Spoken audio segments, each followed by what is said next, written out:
You mentioned Yeah. earlier that you were very open to taking on work, like at the college you went and did a talk there, where you see a lot of people trying to calculate, like, is it worthwhile for my time and how much money will I make, and being very transactional as opposed to kind of more relationship focused.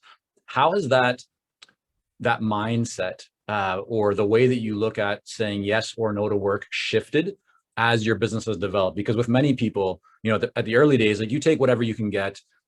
Sure, it might not make you as much money, but it's not like people are knocking on your door, right at the beginning for many people. So how has that changed now? Like, how do you filter through opportunities? And I'm asking really because I think a lot of people, as they start to receive a lot more interest and demand, in their services and their business, they do have to be a little bit more selective in what they say yes to and what they say no to. And so I'm interested, Cy, in how you think about that today. Sure.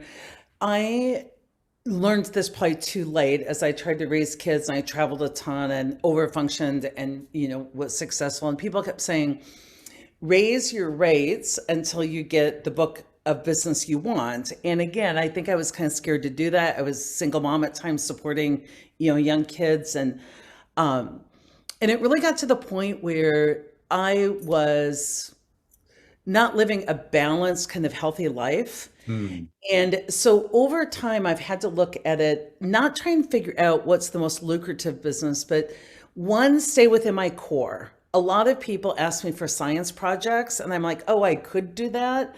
But it's so much work and it never pays off. And people are like chronically disappointed because I'm not the expert in that. And so know what your core is and don't fray much from your core. Like really, instead of going wide, go deep.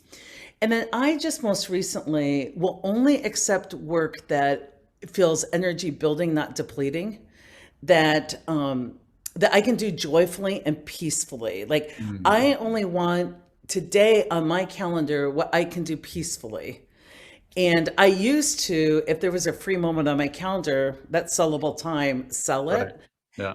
And that's changed for me a lot in what I say yes or no to. I pay a lot of attention. Martha Beck talks about shackles on, shackles off. Like try that work on for size, and then see if it feels imprisoning or freeing or Yeah. liberating. And so I've paid a lot more attention to less intellectual decisions about finances and transaction. Now I can do that having, been years in the business, and a lot more about heart and, the centered stuff. And then I can do it in a way that is legacy and impactful and not just churning through kind of the numbers. And when you say one of the filters for your criteria is, like, does it bring me peace, or do I feel peaceful when I'm doing that work?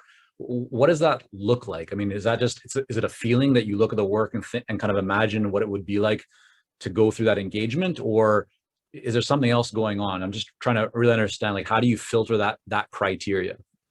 So the feeling is more, does it bring me energy and excitement and do I feel more alive?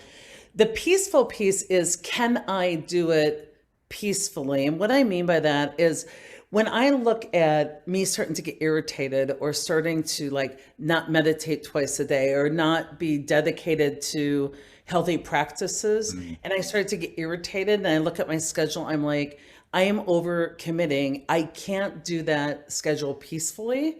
Now, it doesn't matter how full it is, because if I have 20 cool things on my calendar and I love every one of them, I can do it with a lot of peace and love in my life.